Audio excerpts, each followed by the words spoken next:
Good evening. Thanks for coming back to Whispers in the Moonlight.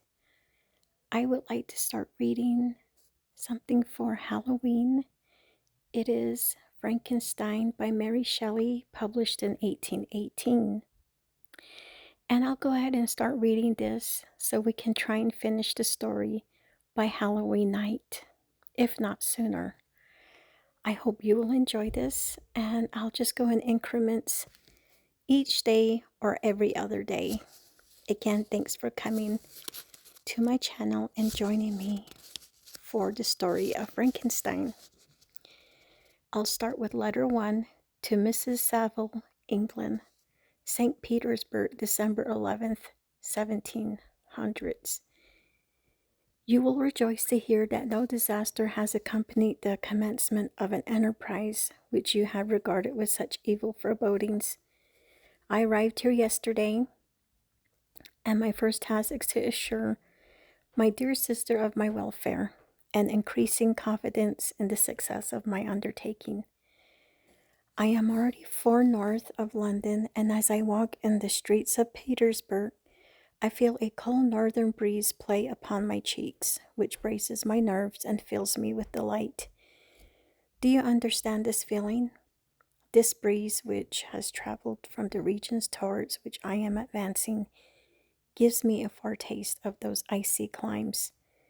Inspirited by this wind of promise, my daydreams become more fervent and vivid. I try in vain to be persuaded that the pole is the seat of frost and desolation. It ever presents itself to my imagination as the region of beauty and delight. There, Margaret, the sun is forever visible. Its broad disk just skirting the horizon and diffusing a perpetual splendor. There, for with your leave, my sister, I will put some trust in preceding navigators. Their snow and frost are banished, and sailing over a calm sea we may be wafted to a land surpassing in wonders and beauty every region hitherto discovered on the habitable globe. Its productions and features may be without example, as the phenomena of the heavenly bodies undoubtedly are in those undiscovered solitudes. What may not be expected in a country of eternal light, I may there discover the wondrous power which attracts the needle, and may regulate 1,000 celestial observations that require only this voyage to render their seeming eccentricities consistent forever. I shall satiate my ardent curiosity with the sight of a part of the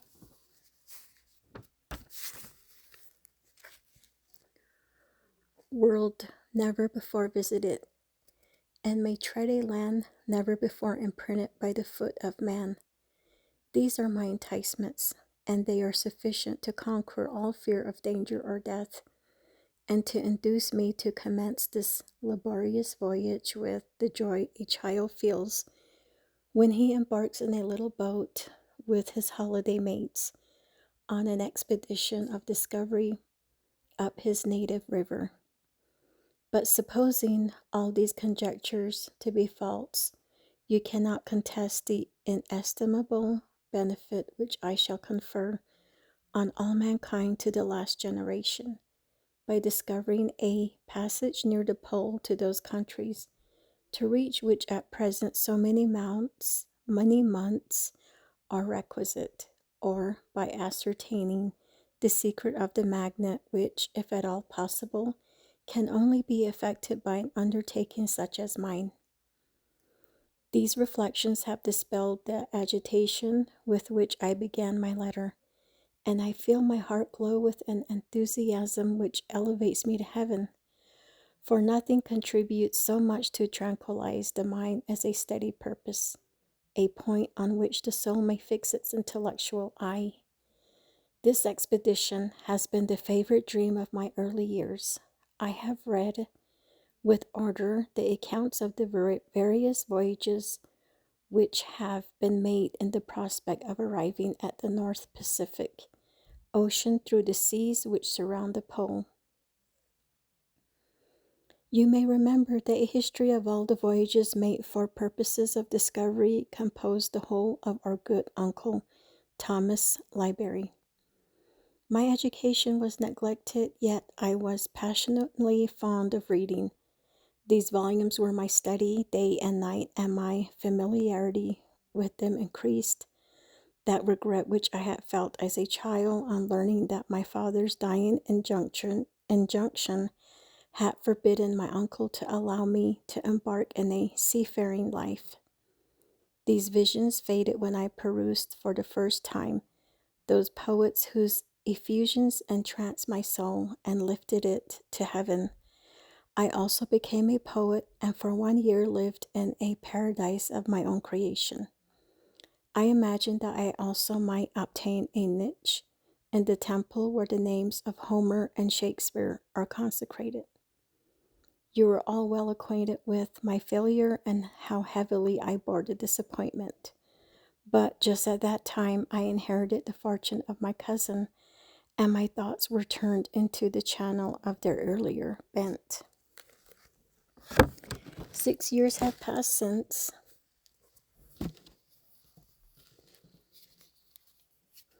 I resolved on my present undertaking. I can even now remember the hour from which I dedicated myself to this great enterprise. I commenced my inuring my body to hardship. I accompanied the whale fishers on several expeditions to the North Sea. I voluntarily endured cold, famine, thirst, and want of sleep. I often worked harder than the common sailors during the day, and devoted my nights to the study of mathematics, the theory of medicine, and those branches of physical science from which a naval adventurer might derive the greatest practical advantage. Twice I actually hired myself as an undermate in a Greenland whaler and acquitted myself to admiration. I must own I felt a little proud when my captain offered me the second dignity in the vessel and entreated me to remain with the greatest earnestness, so valuable did he consider my services. And now, dear Margaret, do I not deserve to accomplish some great purpose? My life might have been passed in ease and luxury, but I preferred glory to every enticement that wealth placed in my path. Oh, that some encouraging voice would answer in the affirmative. My courage and my resolution is firm, but my hopes fluctuate and my spirits are often depressed.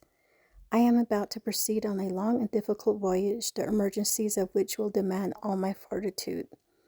I am required not only to raise the spirits of others, but sometimes to sustain my own when theirs are failing. This is the most favorable period for traveling in Russia. They fly quickly over the snow in their sledges. The motion is pleasant and, in opinion, far more agreeable than that of an English stagecoach. The cold is not excessive if you are wrapped in furs, a dress which I have already adopted, for there is a great difference between walking the deck and remaining seated motionless for hours, when no exercise prevents the blood from actually freezing in your veins. I have no ambition to lose my life on the post road between St. Petersburg and Archangel. I shall depart for the latter town in a fortnight or 3 weeks, and my intention is to hire a ship there, which can easily be done by paying the insurance for the owner, and to engage as many sailors as I think necessary among those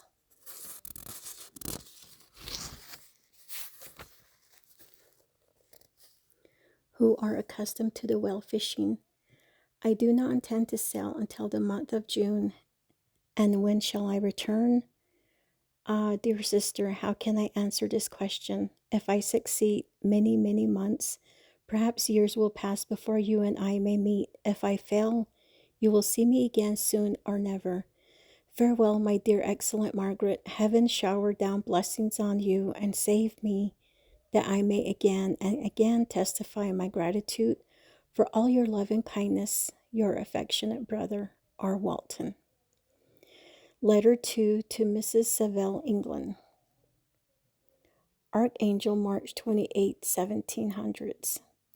How slowly the time passes here, encompassed as I am by frost and snow. Yet a second step is taken towards my enterprise. I have hired a vessel and am occupied in collecting my sailors. Those whom I have already engaged appear to be men on whom I can depend and are certainly possessed of dauntless courage. But I have one want which I have never yet been able to satisfy, and the absence of the object of which I now feel as a most severe evil. I have no friend, Margaret. When I am glowing with the enthusiasm of success, there will be none to participate my joy. If I am assailed by disappointment, no one will endeavor to sustain me in dejection. I shall commit my thoughts to paper, it is true, but that is a poor medium for the communication of feeling. I desire the company of a man who could sympathize with me, whose eyes would reply to mine. You may deem me romantic, my dear sister, but I bitterly feel the want of a friend. I have no one near me, gentle yet courageous, possessed of a cultivated as well as of a capacious mind, whose tastes are like my own, to approve or amend my plans. How would such a friend repair the faults of your poor brother? I am too ardent in execution and too impatient of difficulties. But it is a still greater evil to me that I am self-educated. For the first 14 years of my life, I ran wild on a common and read nothing but our Uncle Thomas books of voyages. At that age, I became acquainted with the celebrated poets of our country, but it was only when it had ceased to be in my power to derive its most important benefits from such a conviction that I perceived the necessity of becoming acquainted with more languages than that of in my native country. Now I am 28 and am in reality more illiterate than many schoolboys of 15. It is true that I have thought more and that my daydreams are more extended and magnificent, but they want, as the painters call it, keeping. And I greatly need a friend who would have sense enough not to despise me as a romantic and affection enough for me to endeavor to regulate my mind. While these are useless complaints, I shall certainly find no friend on the white ocean, nor even here in Archangel, among merchants and seamen. Yet some feelings, unallied to the dross of human nature, beat even in these rugged bosoms. My lieutenant, for instance, is a man of wonderful courage and enterprise. He is madly desirous of glory, or rather, to word my phrase more characteristically, of advancement in his profession. He is an Englishman, and in the midst of national and professional prejudices, unsoftened by cultivation, retains some of the noblest endowments of humanity. I first became acquainted with him on board a whale vessel. Finding that he was employed in this city, I easily engaged him to assist in my enterprise. The master is a person of an excellent disposition, and is remarkable in the ship for his gentleness and the mildness of his discipline. This circumstance, added to his well-known integrity and dauntless courage, made me very desirous to engage him. A youth passed in solitude, my best years spent under your gentle and feminine fosterage, has so refined the groundwork of my character that I cannot overcome an intense distaste to the usual brutality exercised on board ship. I have never believed it to be necessary, and when I heard of a mariner equally noted for his kindness of heart and the respect and obedience paid to him by his crew, I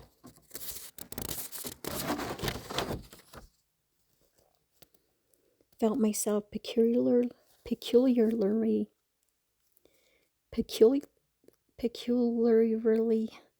fortunate in being able to secure his services.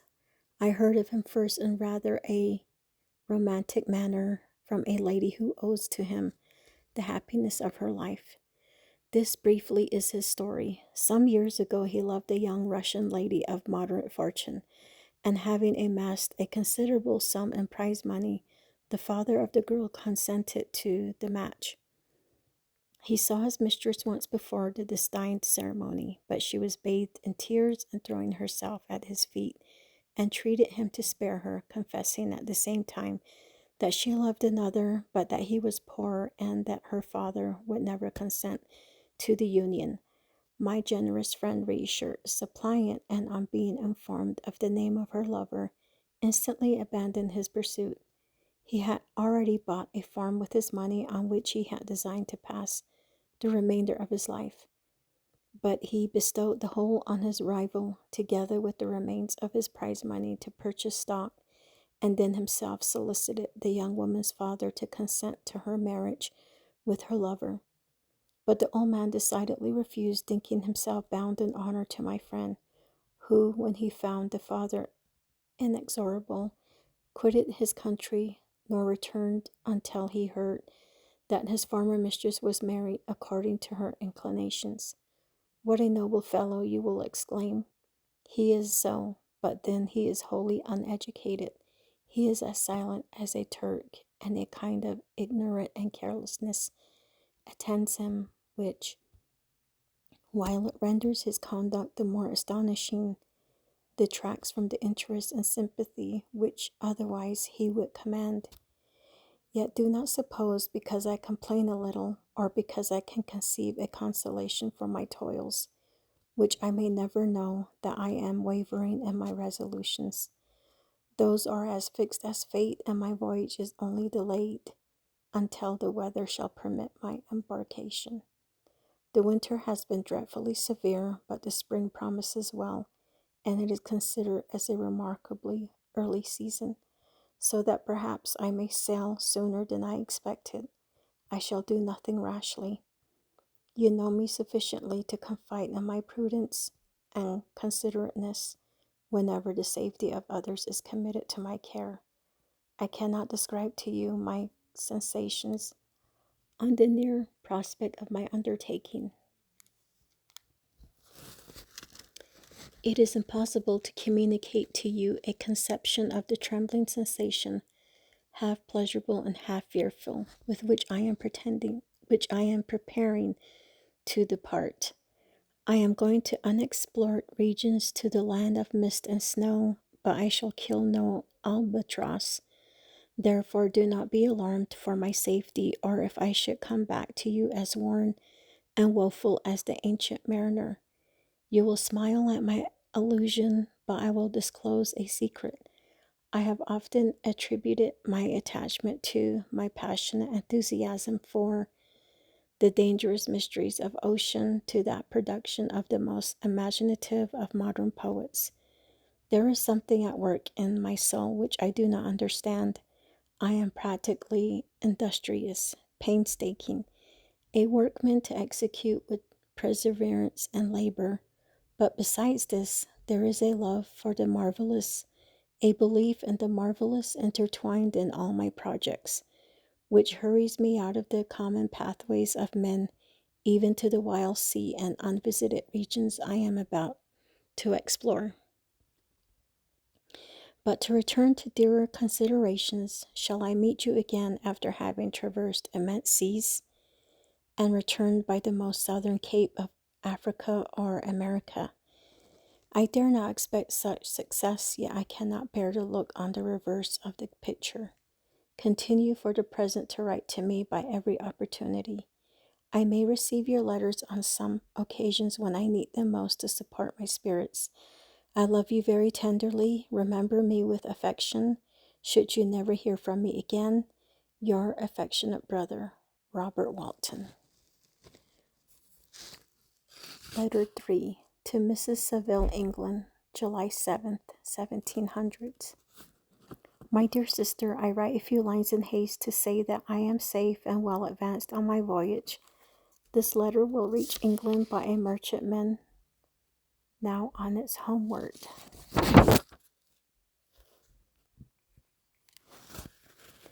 Voyage from Archangel, more fortunate than I, who may not see my native land, perhaps, for many years.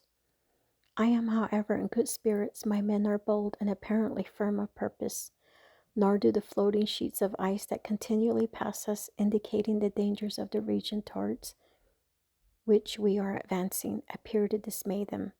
We have already reached a very high latitude, but it is the height of summer, and although not so warm as in England, the southern gales which blow us speedily towards those shores which I so ardently desire to attain, breathe a degree of renovating warmth which I had not expected. No incidents have hitherto befallen us that would make a figure in a letter. One or two stiff gales and the springing of a leak are accidents which experienced navigators scarcely remember to record, and I shall be well content if nothing worse happened to us during our voyage.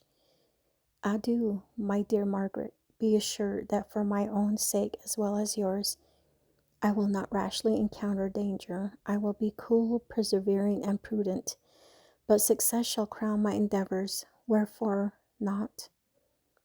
Thus far I have gone, tracing a secure way over the pathless seas, the very stars themselves being witnesses and testimonies of my triumph. Why not still proceed over the untamed yet obedient element? What can stop the determined heart and resolved will of man? My swelling heart involuntarily pours itself out thus. But I must finish. Heaven bless my beloved sister, R.W. Letter 4 to Mrs. Saville, England, August 5th, 1700s. So strange an accident has happened to us that I cannot forbear recording it, although it is very probable that you will see me before these papers can come into your possession. Last Monday, July 31st, we were nearly surrounded by ice which closed in the ship on all sides, scarcely leaving her the sea room in which she floated. Our situation was somewhat dangerous, especially as we were compassed round by a very thick fog. We accordingly lay to, hoping that some exchange would take place in the atmosphere and weather. About 2 o'clock the mist cleared away, and we beheld, stretched out in every direction, vast and irregular plains of ice which seemed to have no end. Some of my comrades groaned, and my own mind began to grow watchful with anxious thoughts, when a strange sight suddenly attracted our attention and diverted our solicitude from our own situation. We perceived a low carriage fixed on a sledge and drawn by dogs pass on towards the north. At the distance of half a mile, a being which had the shape of a man, but apparently of gigantic stature, sat in the sledge and guided the dogs. We watched the rapid progress of the traveler with our telescopes until he was lost among the distant inequalities of the ice. This appearance excited our unqualified wonder. We were, as we believed, many hundred miles from any land, but this apparition seemed to denote that it was not, in reality, so distant as we had supposed. Shut in, however, by ice, it was impossible to follow his track, which we had observed with the greatest attention. About 2 hours after this occurrence, we heard the ground sea, and before night the ice broke and freed our ship. We, however, lay to until the morning, fearing to encounter in the dark those large loose masses which float about after the breaking up of the ice. I profited of this time to rest for a few hours. In the morning, however, as soon as it was light, I went upon deck and found all the sailors busy on one side of the vessel, apparently talking to someone in the sea. It was, in fact, a sledge, like that we had seen before, which had drifted towards us in the night on a large fragment of ice. Only one dog remained alive, but there was a human being within it, whom the sailors were persuading to enter the vessel. He was not, as the other travelers seemed to be, a savage inhabitant of some undiscovered island, but an European. When I appeared on deck, the master said, "Here is our captain, and he will not allow you to perish on the open sea." On perceiving me, the stranger addressed me in English, although with a foreign accent. "Before I come on board your vessel," he said, "will you have the kindness to inform me whither you are bound?" You may conceive my astonishment on hearing such a question addressed to me from a man on the brink of destruction, and to whom I should have supposed that my vessel would have been a resource which he would not have exchanged for the most precious wealth the earth can afford. I replied, however, that we were on a voyage of discovery towards the northern pole. Upon hearing this, he appeared satisfied and consented to come on board. Good God, Margaret, if you had seen the man who thus capitulated for his safety, your surprise would have been boundless. His limbs were nearly frozen, and his body dreadfully emaciated by fatigue and suffering. I never saw a man in so wretched a condition. We attempted to carry him into the cabin, but as soon as he had quitted the fresh air, he fainted. We accordingly brought him back to the deck and restored him to animation by rubbing him with brandy and forcing him to swallow a small quantity. As soon as he showed signs of life, we wrapped him up in blankets and placed him near the chimney of the kitchen stove. By slow degrees, he recovered and ate a little soup, which restored him wonderfully. 2 days passed in this manner before he was able to speak, and I often feared that his sufferings had deprived him of understanding. When he had in some measure recovered, I removed him to my own cabin and attended on him as much as my duty would permit. I never saw a more interesting creature. His eyes have generally an expression of wildness and even madness, but there are moments when, if anyone performs an act of kindness towards him, or does him any the most trifling service, his whole countenance is lighted up, as it were, with a beam of benevolence and sweetness that I never saw equaled. But he is generally melancholy and despairing, and sometimes he gnashes his teeth as if impatient of the weight of woes that oppresses him. When my guest was a little recovered, I had great trouble to keep off the men who wished to ask him 1,000 questions, but I would not allow him to be tormented by their idle curiosity in a state of body and mind whose restoration evidently depended upon entire repose. Once, however, the lieutenant asked why he had come so far upon the ice in so strange a vehicle. His countenance instantly assumed an aspect of the deepest gloom, and he replied, "To seek one who fled from me." "And did the man whom you pursued travel in the same fashion?" "Yes." "Then I fancy we have seen him, for the day before we picked you up, we saw some dogs drawing a sledge with a man in it across the ice." This aroused the stranger's attention, and he asked a multitude of questions concerning the route which the Damon, as he called him, had pursued. Soon after, when he was alone with me, he said, "I have doubtless excited your curiosity as well as that of these good people, but you are too considerate to make inquiries. Certainly, it would indeed be very impertinent and inhuman in me to trouble you with any inquisitiveness of mine.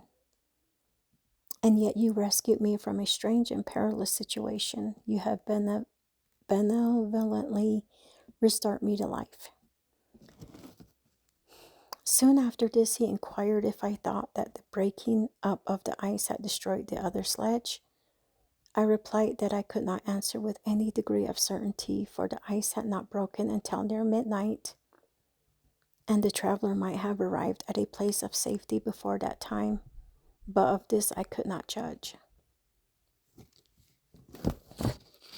From this time, a new spirit of life animated the decaying frame of the stranger. He manifested the greatest eagerness to be upon deck, to watch for the sledge, which had before appeared, but I have persuaded him to remain in the cabin, for he is too weak to sustain the rawness of the atmosphere. I have promised that someone should watch for him.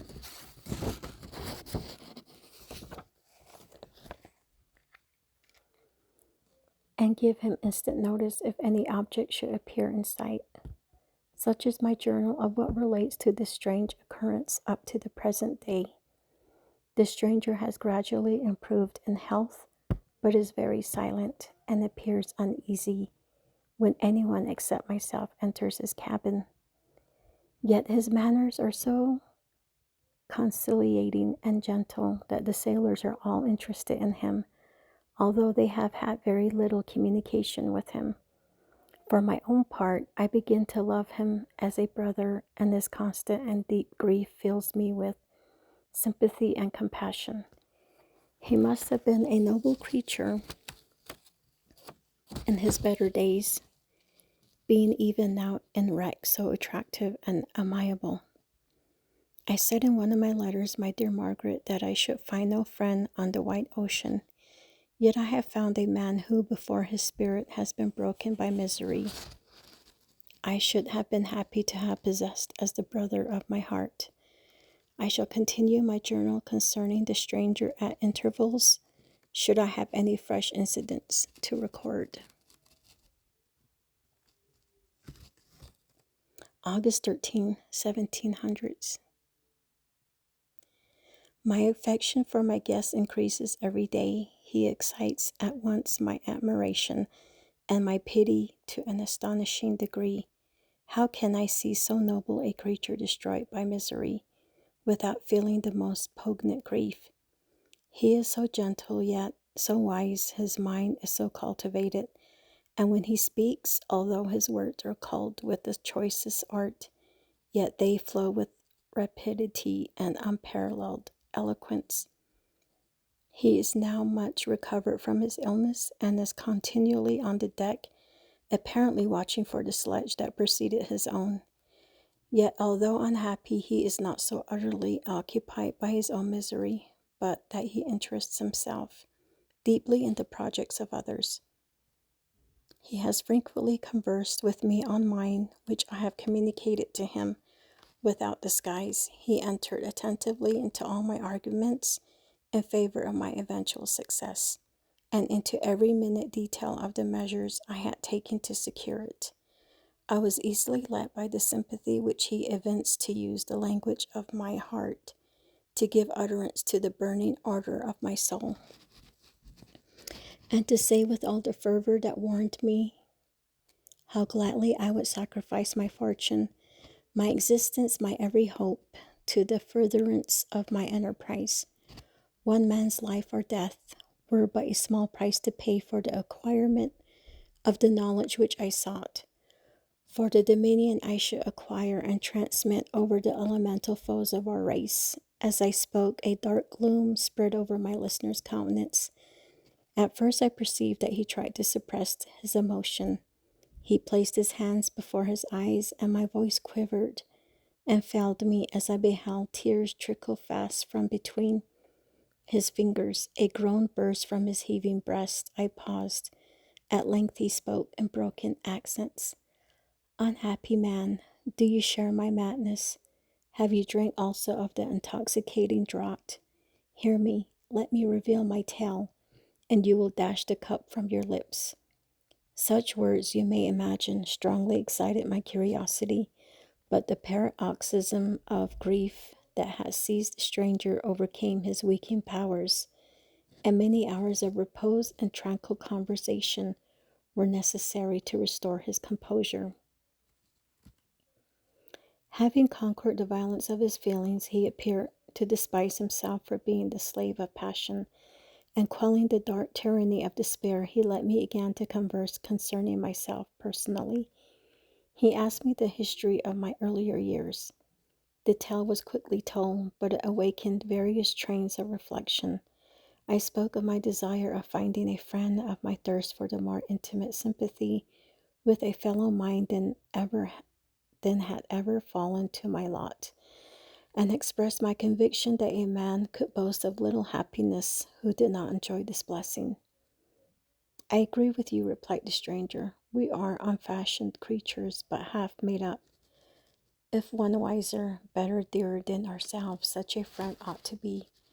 Do not lend his aid to perfectionate or weak and faulty natures. I once had a friend, the most noble of human creatures, and am entitled, therefore, to judge respecting friendship. You have hope and the world before you, and you have no cause for despair. But I have lost everything and cannot begin life anew. As he said this, his countenance became expressive of a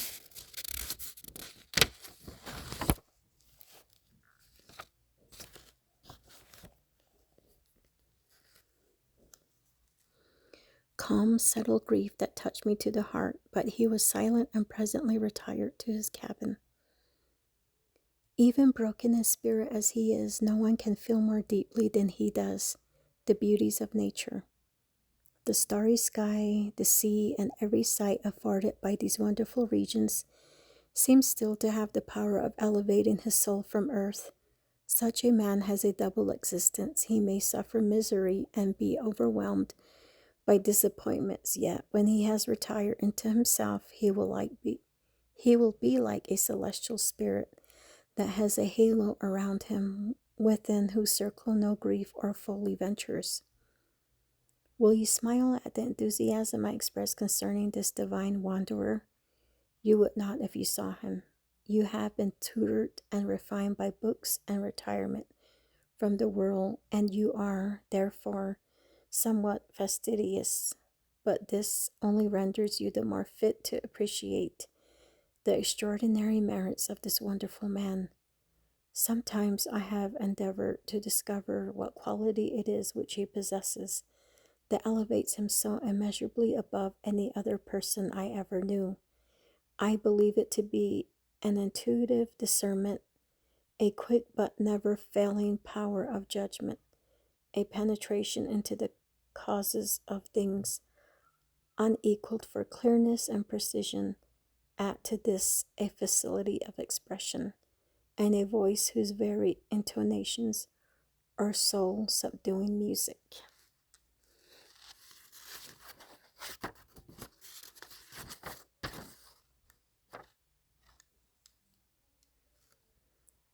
August 19, 1700s. Yesterday the stranger said to me, "You may easily perceive, Captain Walton, that I have suffered a great and unparalleled misfortunes. I had determined at one time that the memory of these evils should die with me, but you have won me to alter my determination. You seek for knowledge and wisdom as I once did, and I ardently hope that the gratification of your wishes may not be a serpent to sting you as mine has been. I do not know that the relation of my disasters will be useful to you, yet when I reflect that you are pursuing the same course, exposing yourself to the same dangers which have rendered me what I am, I imagine that you may deduce an apt moral from my tale, one that may direct you if you succeed in your undertaking, and console you in case of failure. Prepare to hear of occurrences which are usually deemed marvelous. Were we among the tamer scenes of nature, I might fear to encounter your unbelief, perhaps your ridicule.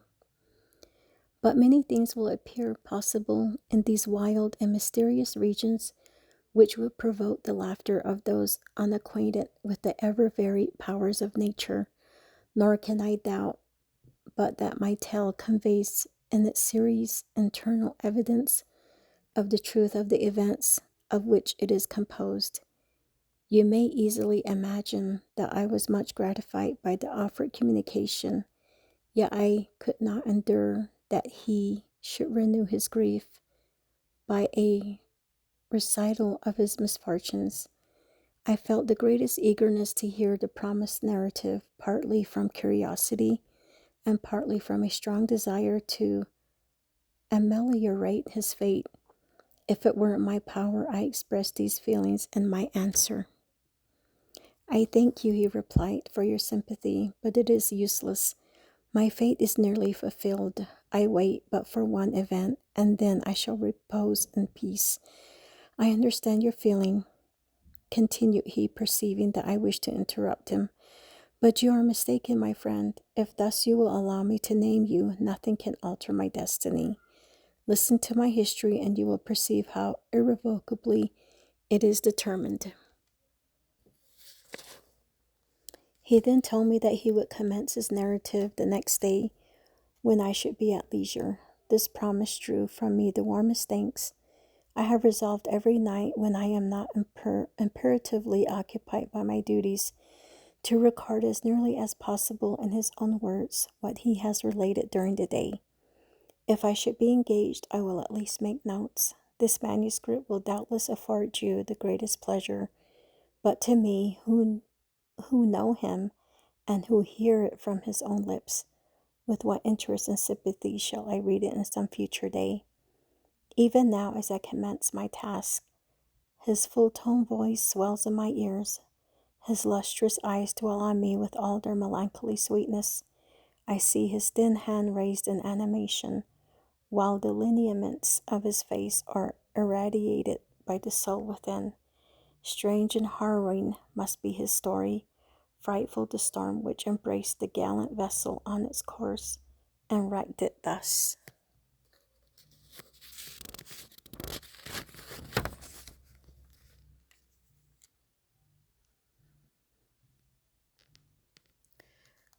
And that ends the letters at the beginning of the story. We shall continue with chapter 1. We shall begin again there tomorrow. Thank you for being with me for the beginning of Frankenstein by Mary Shelley. And have a safe, beautiful night. And we shall read more tomorrow, my friends. Good night.